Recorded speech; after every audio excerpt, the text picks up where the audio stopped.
and any derogatory remarks in public records. Your score has nothing to do with your income or the credit limits on your account. And I want to talk about the credit limits because I think that's huge. It's what most people are looking at.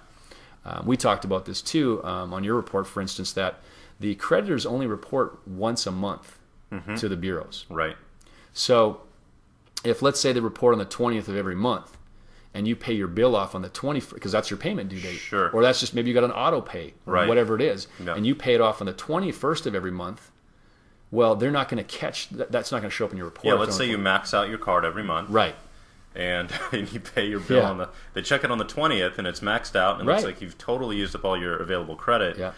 And then you pay it off completely on the 21st, you're totally screwed. Yeah. Right. Yeah, because it's not going to re-report till the 20th of next month when you've maxed out again. But if you've maxed out again, you're just running in circles. Yeah, right. It's like a dog chasing his tail. So that's going to help you. So we'll talk about that a little later too, of how you want to align yourself so that you can have that best credit score going into that purchase or that loan or whatever you're trying to do to line yourself up for that. Strategery. Exactly. The length of time the account has been established is really important too. And these are just things that I've learned as being a mortgage broker over the years and financial planner and seeing what the banks and what the requirements. Now it's changing all the time. So the days where, for instance, if you had a mortgage late but it wasn't within the last 2 years, you were okay. They would still give you the loan, for instance.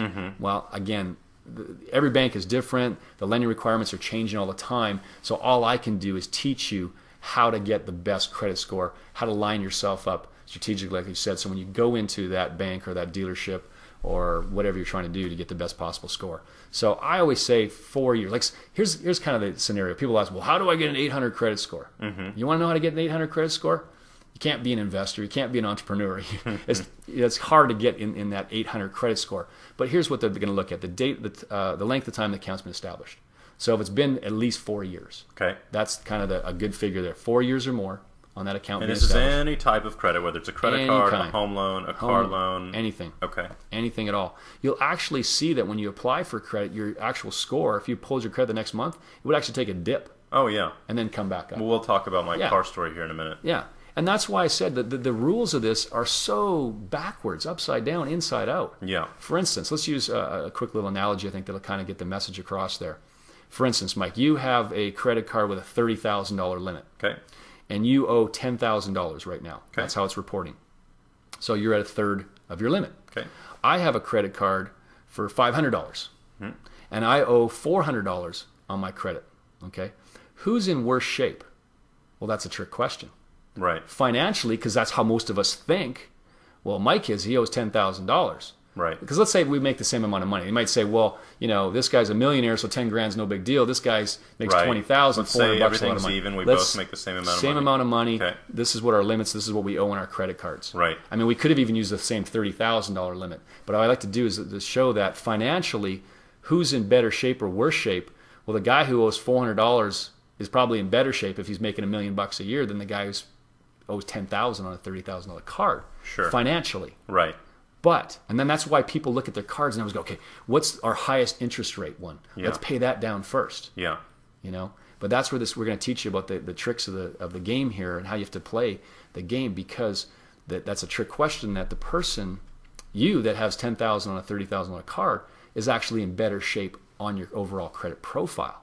Right, and that's because I've only used 33%. You've only used 33% of your limit, and that's how the score is made up. And again, there's not somebody sitting at the other line saying, Mike's a good guy, or Anthony, he's a great guy, and he's done this and this and that. I've known his kids and wife and family and his uncle and aunts, and we're going to give him a good score. That's not how it works.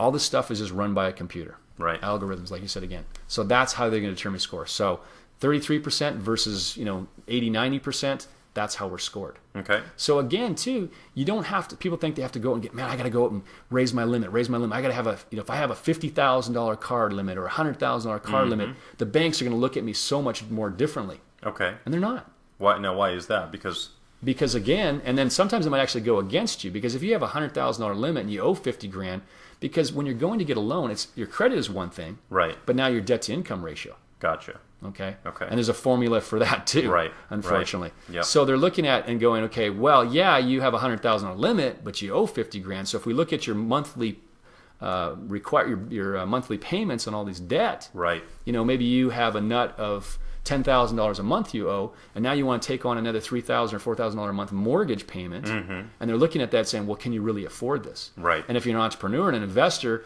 and you're playing around through numbers with your CPA on your how much on paper I make $30,000-$40,000 a year. Right. Meanwhile, I know my business is making a lot more money and providing that's a card. That's the really crappy part. Exactly. You're exactly right. I mean, if we're doing our job as entrepreneurs, and we're playing obviously with our CPA and playing within the rules of the game, but their job is to minimize your tax exposure, obviously. Yeah.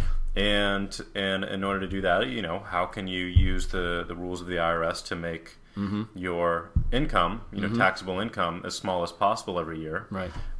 Pay less taxes, but now your income, now you go to get the loan over here for a car or the bank loan, or, for a mortgage, and all of a sudden now it's the exact opposite. I have friends who make millions of dollars a year and they look absolutely broke on paper, which is how it should. I mean, they're doing their job, but that's when they come to play this game. They're unless they have a very tight relationship with personal bankers, which is very rare these days, then they're pretty much screwed in the credit game. So, great point to make. So that's important. That it's not about the limit you have, but it's about the balance to limit ratio. Okay.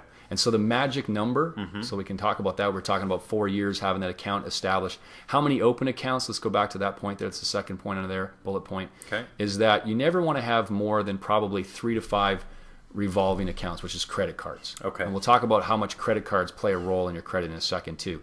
But, to go out and have a whole bunch of accounts and you're opening them, and they've only been open for a couple, 3 or 4 months, which was some of the cases I think on yours as well too, is again, that goes against you on your score. Okay. Even though you're being successful and you're attaining wealth and you're moving on in your life and you've got a better place and nicer car and all things are going great for you. Right. Again, it goes against you when you go to apply for this loan. Right. The limit, so you don't have to have huge limits on there as well too. You want to have that percentage down to approximately, I would say, I usually kind of tell people 25% of the limit.